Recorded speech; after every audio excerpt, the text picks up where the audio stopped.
Wow. I don't think you're supposed to cry like at the beginning of a night like this. You know, Debbie's getting me a little bit going back there. Well, it's good to be with you. It's so good to be out of my country. I'm just going to say, I mean, I love Canada, but we were like locked down for way too long. So it's good to be here with you in beautiful Michigan. You guys have a lot of trees and a lot of water, which I love. We have mountains, but the trees and the water like feel like home to me. And so it's been really good to be here with just in your home and to see the beauty of this place where you all live. And I mean, you're pretty close. Like, we're like neighbors, right? To Canada, we're like neighbors. So yeah, it's good to be here with you. And as Debbie was saying, I have some kids and a husband, but I'm also a daughter. And tonight I want us to look at things kind of from both angles, especially for the moms who are in the room.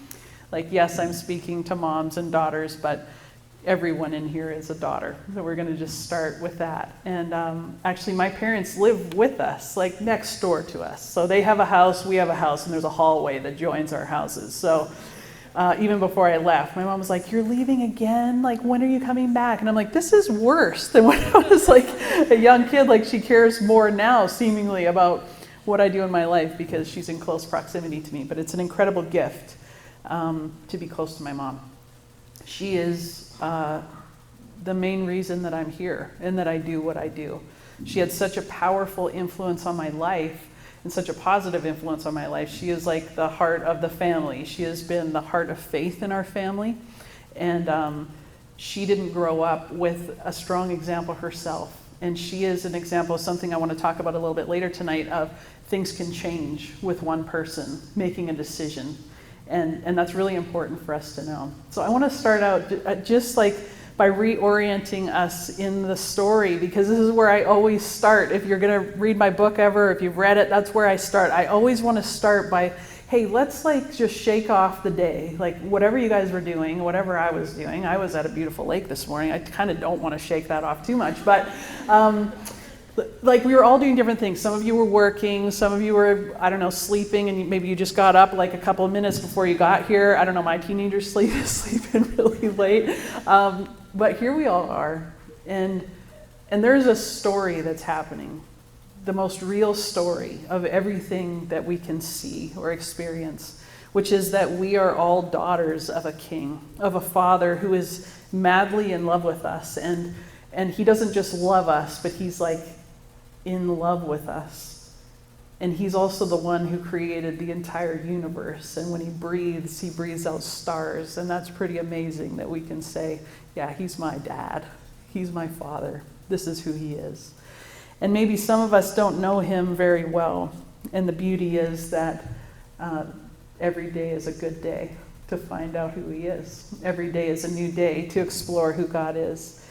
And I just wanted to start with this little story. We were out eating breakfast. Does anybody go for like out for breakfast after church on Sunday? I love out for breakfast after church. I don't even really like breakfast, but I like going to a restaurant and I like jam on my toast. That's kind of like a treat. I'm like, I don't do that at home. So when I get strawberry jam, didn't I do that the other day when we were out? Yeah, jam on the toast. That's amazing. And so we were out for breakfast and everybody's enjoying their little bacon and stuff like that. And this woman comes over and she says, "Oh, hi," and we know her. And one of my kids was quite little at that time, and she says, my daughter says, "Do you know me?" And the woman said, "Well, I don't know you, but I know who you belong to," because she knows us. And I can say that too, standing in front of you right now. I can say, I may not know you. I may not know who you are or your story, but I do know who you belong to. So I actually know a lot about you. I know a lot about you. I know the most important things about you. And you know the most important things about me. And we can sit here in this room and actually know the most important, valuable things about each other. Oh, hey, I just realized I have slides also. So that was good that happened, actually, because that was my reminder. Do you want me to push a button or something? Okay. So we know a lot about each other, the most important things we actually know about each other, and this is what unites us, and this is an important place to start, because we were all created in the image and likeness of God. And you're like, yeah, I know, I've heard that a billion times before. Like, Heather, this is not news. Did they really fly you here from Canada to tell us that? Well, the thing is, I don't think this clicker is working. Hold on. Okay, go ahead. I don't think so. Yeah, there we go. But this is the most important thing, that we were made in the image and likeness of God. And who is God? God is a trinity of persons, right? Father, Son, and Holy Spirit. Yes, Heather, I'm tracking with you. I know this. I've heard this before. I know you have. But this trinity of persons is a family and is a relationship. It's a communion of relationships. So when you say like you were made in the image and likeness of God, yeah, you're going to look like him. You're going to resemble him. You're going to have the things of God in you. You are made of the things of God. But also, at the essence, you were made for relationship. You were made to be in relationship with him, ultimately, obviously, because he's your creator. But we were made to be in relationship with each other. This is so vitally important. So we're here as mothers and daughters, and you're like, what are we going to talk about? Is it going to get weird? Like, we're just going to start with the most exciting part, is that we were made in the image of love, and that's why your heart desires to be loved so badly, and don't we all? I want to be loved. You ever watch a movie, like some kind of rom-com or something, you're just like, ooh, and it does something to your heart, it makes your stomach maybe flip a little bit, it's like super cute, because our hearts were made for love. Our hearts were made to be loved like totally. We were made in the image of God, who sees us and knows us, and he knows everything about us. He knows every curve, every desire, every thought that goes through our mind. He knows you and he knows me better than anybody. He sees us, he knows us. And within the Trinity, that there is no barrier between those persons. They see, know, love each other totally and completely. And that's why our hearts desire that so much. Our hearts were made in this image. So if you're like, man, why am I always thinking about boys? Or why am I always like thinking about love or falling in love, or I like stories like that? It's because it's speaking to the bigger story. And the bigger story is that we were made for love. Why is it that our friends are so important to us? That the girls that we hang out with and go to school with, that our family is so important to us? Because we were made for love. Why do we want to be seen and known and accepted by people? Because this is the image in which we were made. It might drive us crazy sometimes that we even care, because it allows us to get hurt sometimes too. But it's because we were made for good things. We were made for really, really good things. Are you able to switch it for me? Yeah? Okay. That's okay. That's totally good. Okay. Yeah, so you can switch it. So I want to start with, these are my girls right here. Obviously, I'm in both pictures, just so you know. But Maria is, she's 19 and she's on the left, but she's like a mini me, right? I mean, she looks a lot like me. And this is Eva. She's 15. She's about to be a junior in high school. They couldn't be more different from each other. It's hilarious, actually. So Maria has like 7 tattoos. Her hair is bright pink, and she is just like all out there. She loves to have fun. She's super extroverted. She is a blast, and she's got a tender heart, and she loves big. She is up for adventure. She just spent a semester in Austria, traveling all over the place. She is a sweetheart, and I love that kid with all my heart. She's the one who first made me a mom. Eva, she's my artist. This child is full of wonder. You can see it in her eyes. You see that? She's full of wonder.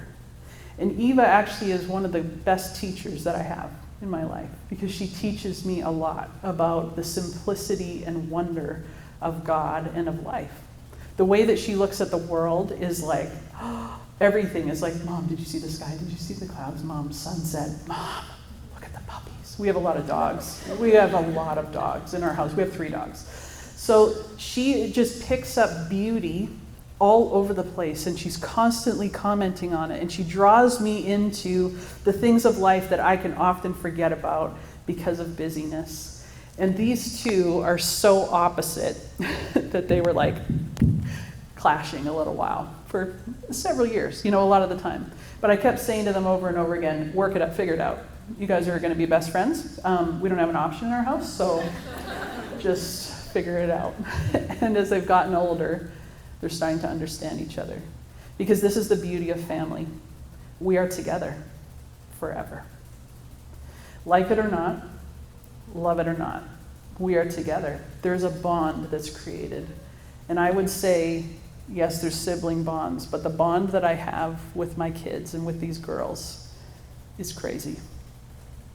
When I first had Maria, actually when I was pregnant with her, I have a great mom, as I said. She's a beauty. And I really love her a lot. And she gave so much to me. So when I was about to have Maria, I was scared. I was so scared that I wasn't going to be able to love Maria the way that I was loved. I was like, I don't know if I have that kind of love.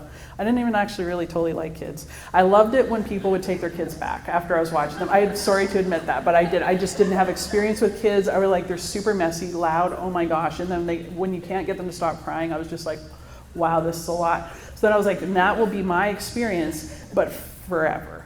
So it was like kind of overwhelming. But then I had Maria, and she was a little bit jaundiced, so she had to go under these little lights, and she was a baby, and the guy came in, he's like, yep, but just put these socks on her hands and put this blindfold on her, because if she, looks at the light, she'll go blind.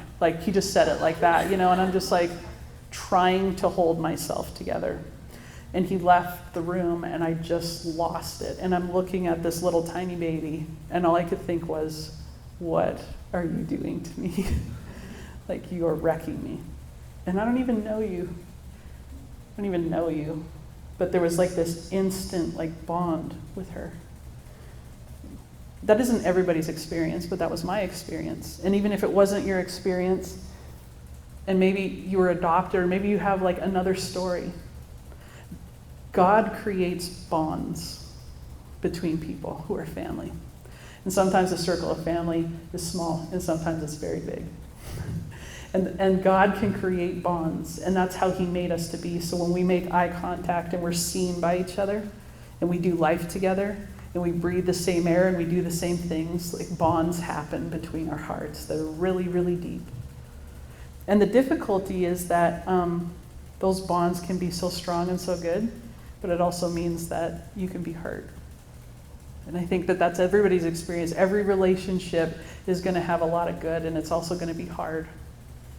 And I think between moms and daughters, we can experience that a lot because we tend to spend a lot of time together. So I know with my girls, there's been a lot of times where we've had beautiful memories, and I could tell you all of those, but we don't have time for that. But I can also tell you that there's things that we have struggled in our relationship. You can switch the slide. And this is partly what I want to talk about tonight, is the messages. So I want to start with the good messages. So when they were first born, my kids, my husband Jake would take them as little newborns in the hospital. And he just started doing this with Maria. It just came out of him automatically. So he would hold her, and he would put his mouth just really close to her ear, which also tickles, right? It really tickles when a dad does that. But he would put his mouth just close to her ear, and he just would tell her what he calls secrets. These are good secrets. Secrets aren't always good, but these are good secrets. Secrets of a father who loves his child. And he would say things like to Maria and Eva and Judah, all of them, he would say, I love you so much. I'm never going to leave you. You're mine. You're so awesome.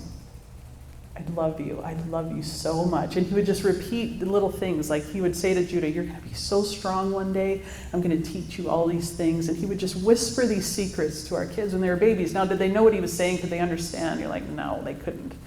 Could their hearts understand? Yes, I believe they could. Because our hearts are made in a way to understand love. Because that's the image in which we were made. It's a beautiful image in which we were made. These are the messages that Jake wanted to instill in our kids from the very beginning. That's when he got it right. I, too, have wanted to instill messages in our kids. And this is a question that I want both of you to ponder, whether you're a daughter or a mother. And obviously mothers, you're both daughters and mothers. But what are the messages that you would like each other to know? What are the messages that you are giving to one another in your relationship? This was a huge thought that I had. What are the messages that I want my kids to know? And I would say right off the bat, well, I want them to know they're loved.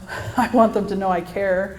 I want them to know they're good, that they don't need the approval of anybody to make them good, that they're just good. I want them to know that they're safe. I want them to know that they can't do anything wrong that would make me not love them. That when they mess up, I'm going to love them anyway. I could list off 1,000 things that I want my kids to know. And so I made really intentional efforts to give these messages, but I'm not telling you this, so you're like, wow, that's amazing, and wow, good job. I'm telling you because there's something there that God taught us early on. But I also know there's messages that I gave to my kids that weren't good. There's messages that I didn't mean to. I would never want to hurt my kids, like ever, but I do because I'm a person and I'm a human and I fall and I have feelings, and sometimes I struggle with depression and anxiety, and sometimes I've had a hard day, and sometimes I miss it, and sometimes I'm overwhelmed. And so the messages that I give my kids sometimes aren't the messages that I really want to give them, but nonetheless, they're messages that come across. Sometimes those messages sound like, can you just not do this right now?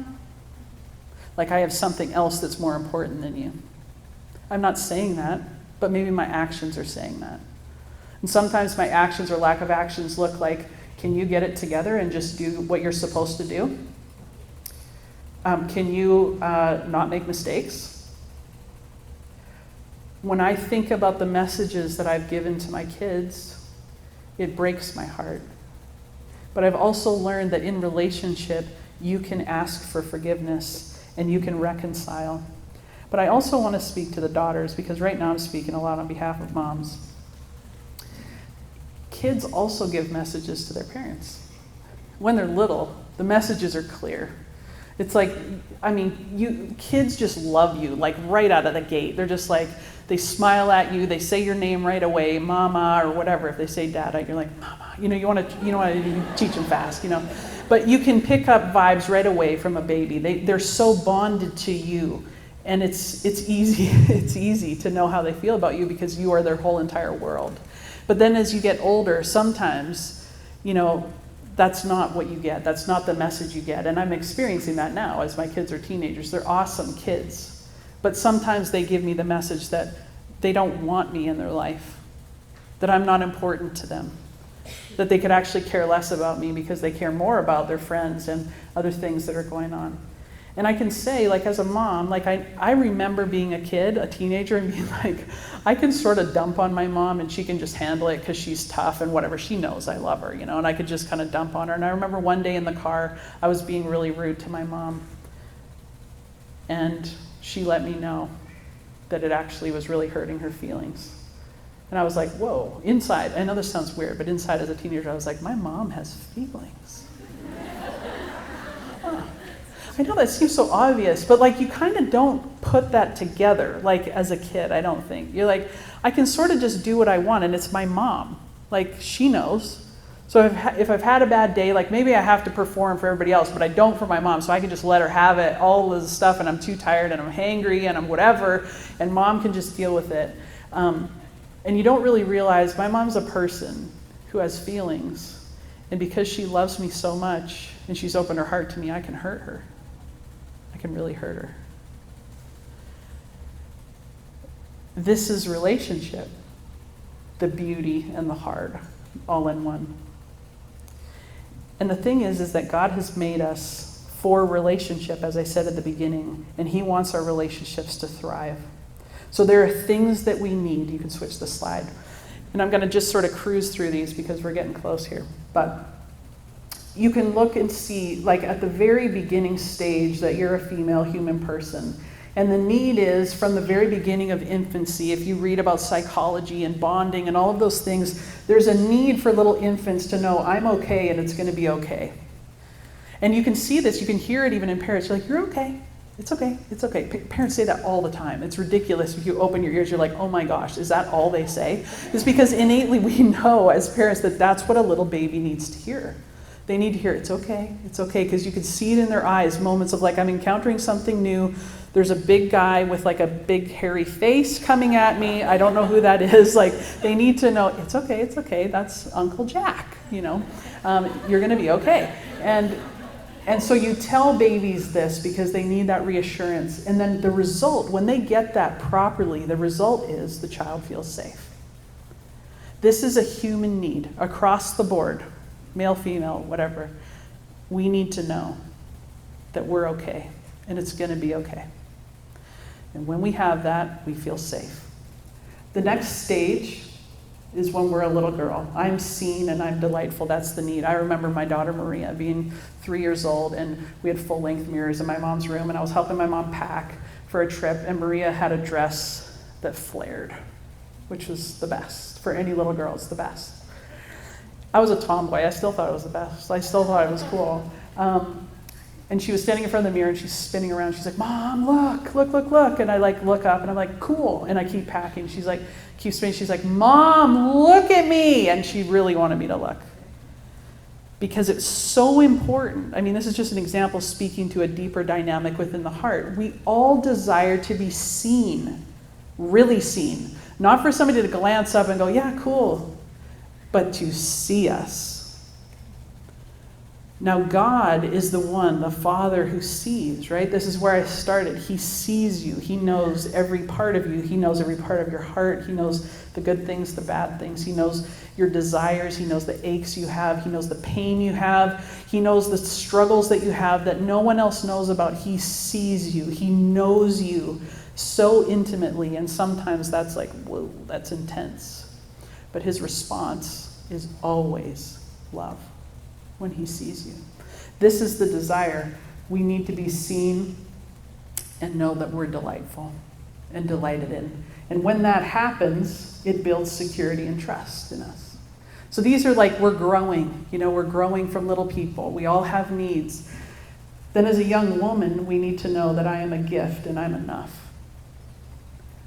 And that happens through a number of ways. I think dads play a huge role in this, or other male figures in our life of people who love us deeply and can say to a young woman, I see the gift that you are, and you are valuable, and you're worth something. And moms do this too, and teachers can do this too, and we have other people that participate, but parents are really like the first experience that we have of the love of God, and so we're supposed to be reflecting that. And when we can know that we're a gift and we're enough, we feel treasured. That's the result, is that deep in our bones, we know we're a gift. And then as a woman, which half of you aren't there yet, but you will get there, you need to know that I know what I'm about and that I have a mission. This goes on into bride and all these things. We're just going to stop right there. And when the result of that is that you have sensitivity and strength, the perfect balance of both. Now the thing is that this is the perfect ideal, right? But I would say for every person in this room, mom, daughter, there are places that this didn't happen perfectly.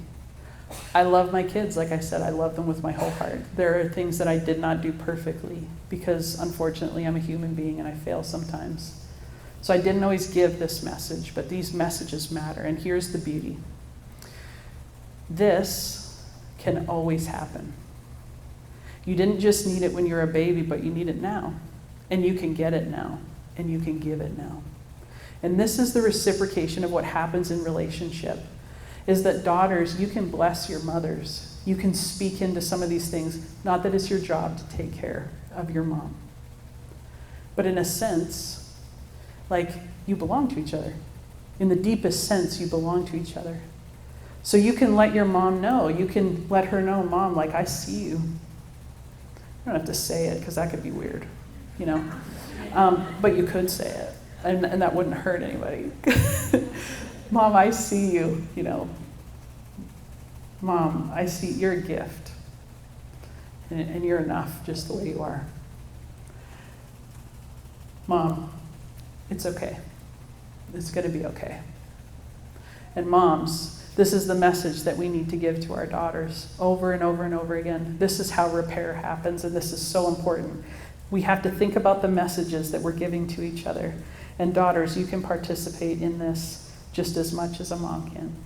The next slide is just about presence, and this is so important. These are just little pictures of my kids, and this is so vitally important, is that we choose to be together. I know that there's stages in your life that you're like, can you just go? And we can both feel that way as moms and daughters, like, I just need some space, and everybody says it all at once, and then it's like, and we isolate. But yes, it's okay to take time, and Eve is a super introvert, and Maria is a super extrovert, and we all need different things. So I'm not saying that, but what I'm saying is choosing to be in each other's presence and to enjoy each other and be in each other's presence is so incredibly healing, and it makes up for a lot of things that we don't get right. Now Maria, she wouldn't mind me telling you this, This is her. We have coffee together all the time. We share a deep love of coffee, so it's really good, and we bond over coffee. Here's Eva with her tiny hands. She was telling me a story. She was making me laugh so hard. But Maria, she gets hangry. She really does. Now, I didn't know this about Maria, so there was a lot of times that Maria just got mean, and I was like, what is up? Like, I'd take her out to go shopping. I'd be like, I'm being such a nice mom. In my head, I'm like, I'm being so good. I'm taking Maria out. We're going to go shopping. We're having such a nice day. And then we'd go out, and she would go into the change room for 5 seconds, and then she'd be like, I am so done. Like, let's go. And I'm like, oh my goodness. Like, wow, she's just so ungrateful. And this is the narrative that's going on in my mind. Like, what a privileged little so-and-so, I'm thinking. And I'm like I set aside my work day. I put things aside. I wanted her to know that she was important to me, that I wanted to spend time with her, and she doesn't even care. And I've walked away from moments like that just being like, Maria, and I've said this, Maria, I don't know what is going on with you, but this is rude. You're just being rude. And then we drive silently back to our house, and she goes upstairs, and I go somewhere else. I can't tell you how many times that happened. And then, one day, Maria said, before we left in disarray as we always do, she said, Mom, I'm starving. And actually I get kind of mean when I'm hungry. I'm like, and all of these memories came flashing back to me, and I was like, you're hangry. Oh my goodness, that's when you get hungry and angry at the same time. And I was like, I did not know this about my child. She thought I could read her mind. So in her mind, she was like, yeah, I'm just letting my mom know I'm actually starving, when she was just being mean and not telling me anything. So something I've learned about Maria by being in her presence, one is that I can't read her mind. And the second is that she sometimes just needs food. And things go a lot better.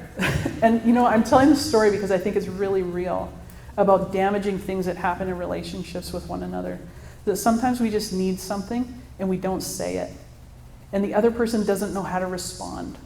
And oh, if we only knew how we could respond differently. So it's going to take some effort on both parts. I want to say to daughters in this room, and some of the moms are daughters, so you got to communicate with your mom too, right? We need to say what we need. We need to be able to verbalize what is actually going on. I know it's easy to just be so consumed with everything, and you think that people just know, or they should know. That's what I think. Well, you should know. If you love me, you should know what I need right now. But people don't. We need to be willing to teach each other how to love. And for the daughters, you might be thinking, hey, I'm just like 14. Like what? Like I just kind of came for the food tonight. Maybe that's true. That's okay. But this relationship, whether your mom is here or not here, is one of the most important relationships that you will ever have in your life. This has the potential to be the greatest treasure in your life aside from relationship with Christ. And your dad. Okay, we'll bring in the dads too. But this is a really special and unique relationship. And it's going to take some effort on both parts. And wouldn't it be great if starting tonight we could have a fresh start with some things? Sometimes we just need a fresh start. And what if that fresh start included, I am going to make an effort to tell my mom or my daughter what's going on inside. Now for parents, you need to, prudently, they're not your parent, they're your child. But you can share your heart. You can share what's going on. There's been times I've had to say to my daughters, hey, you know what it sounds like when you say this to me? This is what it sounds like. Is that what you want to communicate? I have to share sometimes, I'm actually going through a hard time. I'm sorry. And I'd be quick to apologize, and I'll say, I'm sorry. I'm actually super stressed out. This has nothing to do with you. My frustration or whatever, I just want to be clear. Because this goes back to the messages. When we're giving a bad message, we can go back and say, that's not the message I want to communicate to you. This is what I want you to know. And you know what? This isn't just for the adults. You can do this too, as a young person. To say, maybe I've been communicating something to my mom or whoever in my life that is the wrong message. And I want to start changing the messages that I'm communicating. What time do I have till now? 5 more minutes, okay, perfect. So the next one is, we're talking about sometimes we don't get it right. And it's just okay to know that. If you're struggling in your relationships, it's good to know we don't get it right, because we're human beings and we fall and we sin and we mess up and we're learning, and some of you don't have fully formed brains yet and it's still happening, so that's okay. We're all in different stages, right? Well, so we won't always get it right, but here's the beauty, is that we can start fresh, like I said, and forgiveness is a huge part of that. God is so kind. We look at the model, right? When we look at what Jesus has done for us, what the Father has done for us, if you read Scripture and you look through the Bible, which I know Debbie does with you and some of your other leaders are doing with you, and you see God is a God of love, and we messed up, and he just keeps coming after us over and over. He just keeps trying again. I'm going to pursue again. And when we come to him and just say, I'm so sorry, every time, I forgive you. There's no end to his forgiveness. He doesn't go, well, that was 99. Sorry. You used them all out. He always meets us with mercy.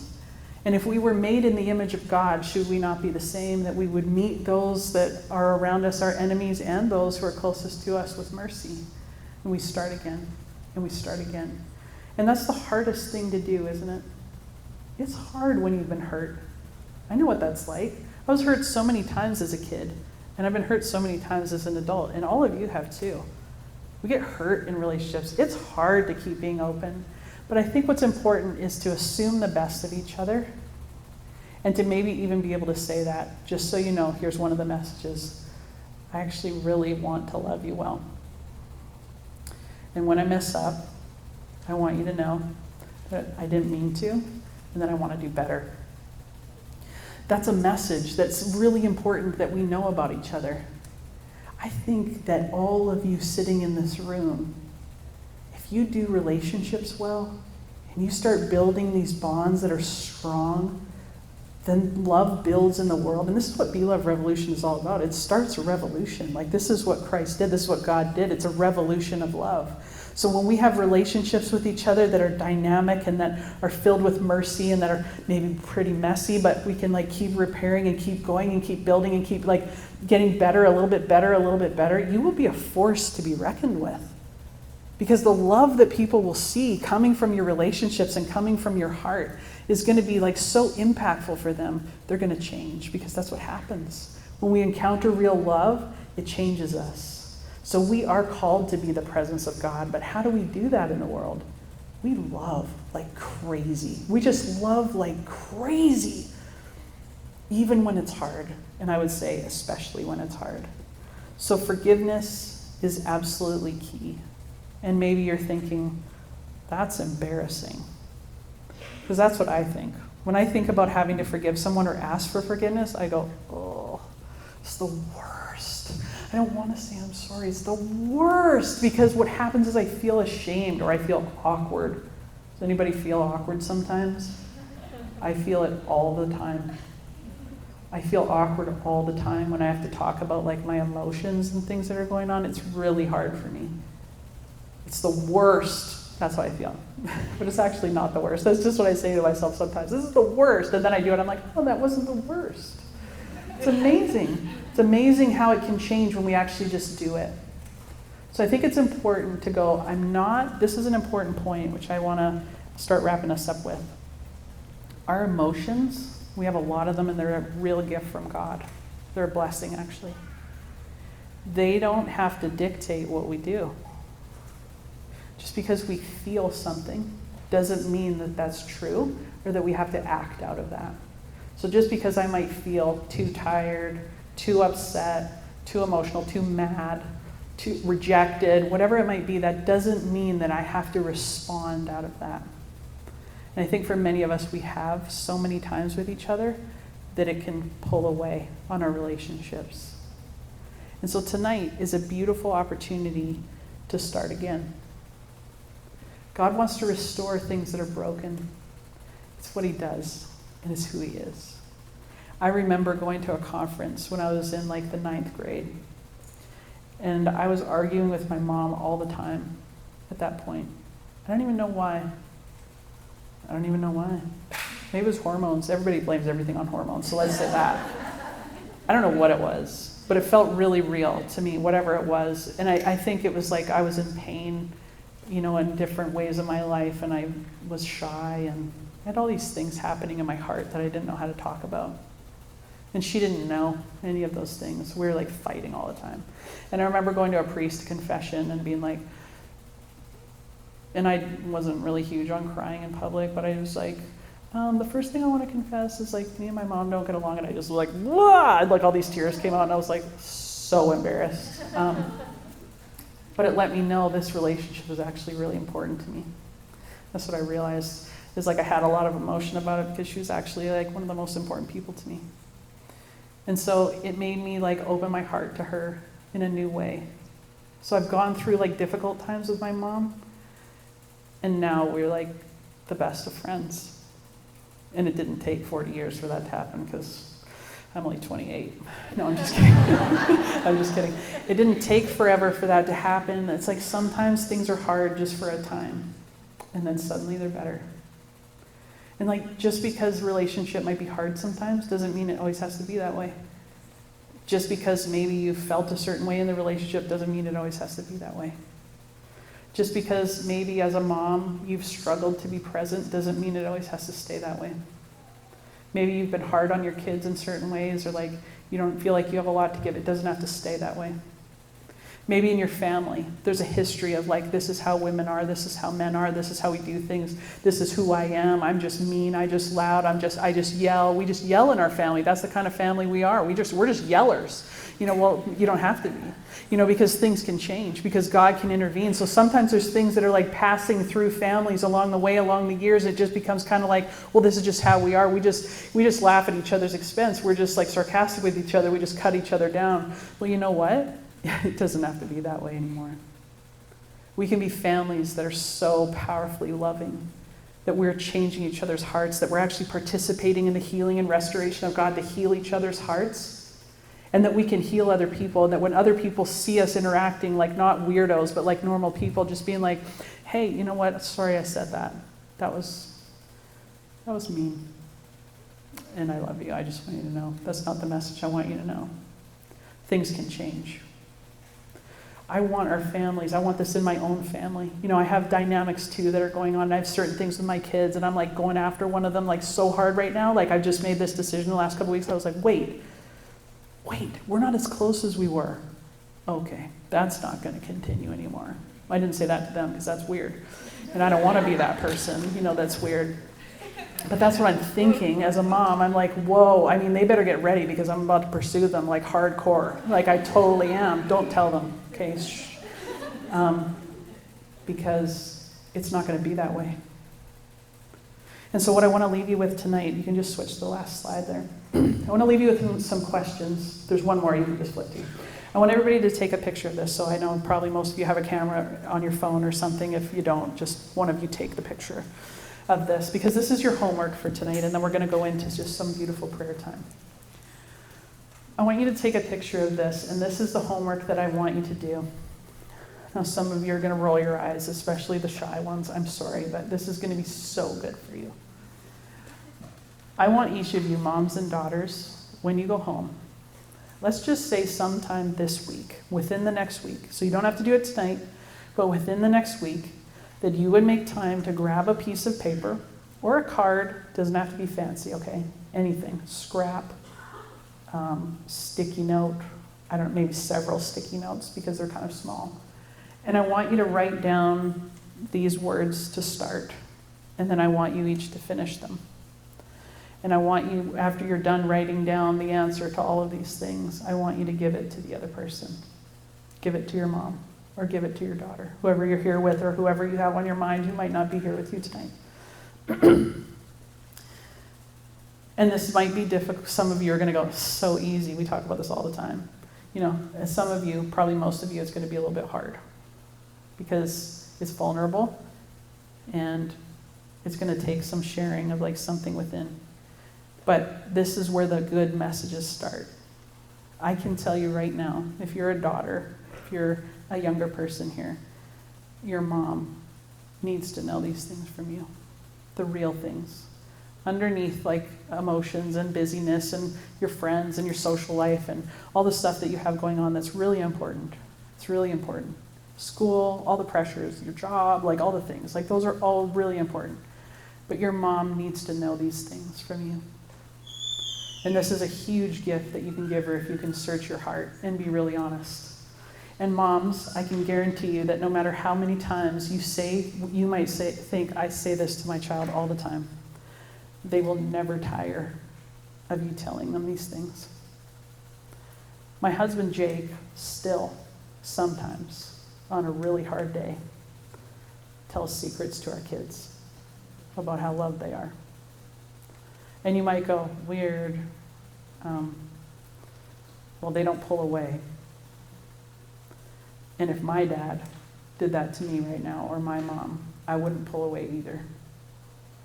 Because our hearts need to hear these messages. Because we're made in the image and likeness of God, a God who says in Ephesians 1, in his word it says, even as he chose us in him before the foundations of the world, that we should be holy and blameless before him in love. He also says, you are a chosen race, a royal priesthood, a people set apart. He talks about how nothing will come between us. Whether we go through the waters, nothing will harm us because he loves us and he will give everything for us. God is speaking messages to you. And tonight, as we head into adoration right now, Jesus, the lover of our soul, wants to speak messages to us, messages of love. And he wants to heal our hearts. He knows the places that are hurting and that are broken within each of you for a number of reasons. And he wants to speak a healing word of love to you tonight. So this is your prompts for your homework. Does that sound good? Sounds good. And so as we head into this time of adoration, we want this to be a time where we can start to ponder and ask, maybe, Lord, is there a place where I need to forgive? Is there a place where I'm hurting that I might need to talk to my mom or daughter about, where we need to reconcile something? Lord, is there a way that I can do better in my relationship? These are the things that I want us to pray about as we just come before God and give him worship because he deserves it. Does that sound good? Okay. So we're going to transition, and Debbie's just going to give us a few little directions before we head into this next part. Let's thank Heather.